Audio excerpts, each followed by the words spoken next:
আসসালামু আলাইকুম everyone, welcome back to Mahmuda's kitchen and blog. তো আজকে আমরা তৈরি করে দেখাবো হচ্ছে ডাটা দিয়ে গুলশা মাছ আর লুব্বা দিয়ে চেওয়া মাছ। তো আমি এখানে ডাটা আর লুব্বাগুলো কিউব কিউব করে কেটে নিয়েছি এবং আমার চুলাতে টক বসিয়ে দিয়েছি। টকটা হচ্ছে, আর এখানে হচ্ছে টকটা বাগার দেওয়ার জন্য। টকটা হয়ে গেলে আমরা টকটা বাগার দিব। তো টকটা বাগার দেওয়ার জন্য আমি এখানে রসুন কুচি করে কেটে দিয়েছি, আর শুকনো মরিচ হচ্ছে 3-4টার মধ্যে হাতে ছিঁড়ে দিয়ে দিলাম। তো এখানে হচ্ছে আমি রসুনটা আর শুকনো মরিচটা ভালো করে টেলে নিব, ভিতরে যেন লাল লাল, ভিতরে শুকনো মরিচটা আর রসুনটা যেন লাল লাল হয়। তো আমি এখানে হচ্ছে শুকনো মরিচটা টেনে নিলাম।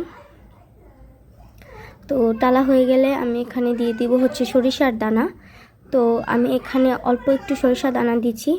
চুকাতে সরিষার দানা না দিলে হচ্ছে স্বাদটা আসে না ওরকম। তো আমি এখানে দিয়ে দিলাম সরিষার দানা। তো এগুলো আমি ভালো করে একটু টেলে নিব। তো হয়ে গেলে ভালো করে টালা হয়ে গেলে আমি এখানে দিয়ে দিব হচ্ছে তেল।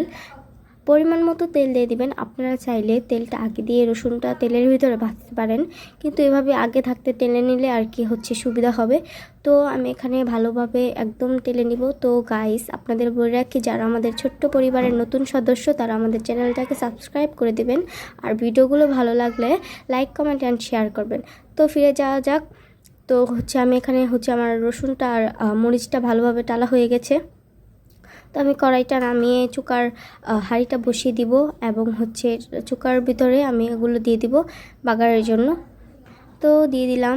আপনারা কিন্তু এই কাজটা খুব সাবধানে করবেন, কারণ এটা হচ্ছে ছিটে আসে। তো আমি এখানে দিয়ে নাড়া দিলাম। তো আমি এখানে হচ্ছে গুলশা মাছ রান্নার জন্য আমি এখানে ডাটা আর আলু সিদ্ধ করে নিব। তো ডাটা সিদ্ধ হলে আমি এখানে মাছ রান্নাটা তৈরি করব। তো আমি এখানে সিদ্ধ করে নিলাম, আর ওপর থেকে আমি হচ্ছে পেঁয়াজ, তেল, আদা, রসুন আর হলুদ দিয়ে দিলাম। তো ভালো করে নেড়ে নিতে হবে। আপনারা পরিমাণ মতো হলুদ মরিচটা দিয়ে দিবেন। তো আমি এখানে হলুদটা আর একটু লাগবে, তো আমি দিয়ে দিলাম, এবং এখানে নাড়াচাড়া করে নিতে হবে, ভালোভাবে মিশিয়ে নিতে হবে। মশলাটা কষানো হয়ে গেলে আমরা হচ্ছে এই মশলাতে মাছটা রান্না করব। তো কষানোর সময় আমি এখানে দিয়ে দিব হচ্ছে কাঁচামরিচ। তো কাঁচামরিচগুলো আমি এখানে দিয়ে দিয়েছি। এটা হচ্ছে ফ্লেভারের জন্য কাঁচামরিচটা। তো আপনাদের সুবিধার্থে আমি এখানে আপনাদের চটি দিয়ে উঠিয়ে দেখিয়ে দিলাম। তো এই যে আমার মশলাটা কষানো হয়ে গেছে। এখন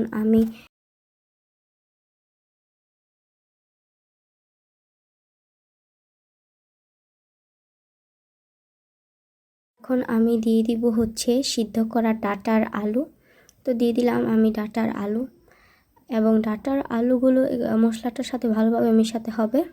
তো ভালোভাবে মিশিয়ে নিচ্ছি। ভালোভাবে মিশানো হয়ে গেলে আমি এখানে হচ্ছে মাছটা দিয়ে দিব। তো আমি আগে এটা ভালোভাবে মিশিয়ে নিচ্ছি। মিশানো হয়ে গেলে আমি এখানে পানি দিয়ে হচ্ছে মাছটা দিয়ে দিব। তো আমার ওই স্ক্রিপ্টটা ডিলিট হয়ে গেছে, এই জন্য আমি আপনাদের সাথে শেয়ার করতে পারিনি। তো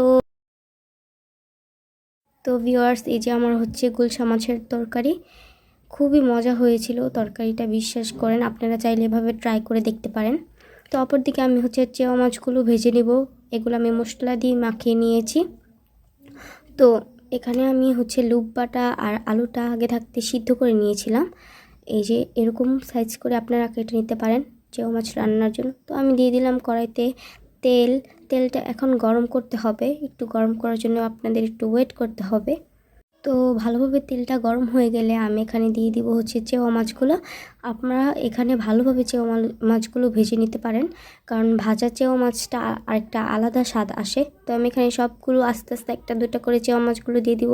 এটাও খুব সাবধানে করতে হবে, কারণ চেওয়া মাছ কিন্তু খুব ছিটা আসে। তো আমি এখানে সবগুলো চেওয়া মাছ একটা করে দিয়ে দিব।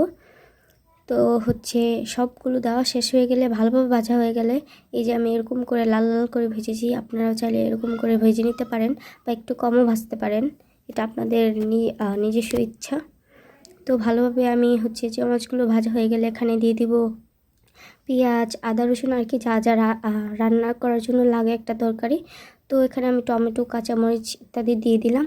তো এখানে আমি দিয়ে দিব হচ্ছে চেওয়া মাছগুলো। ভালোভাবে মশলাটা কষানো হয়ে গেলে আমি চেওয়া মাছগুলো দিয়ে দিব। তো চেওয়া মাছ দেওয়ার পরে দেখেন আমার তরকারিটা খুবই সুস্বাদু হয়েছে খেতে।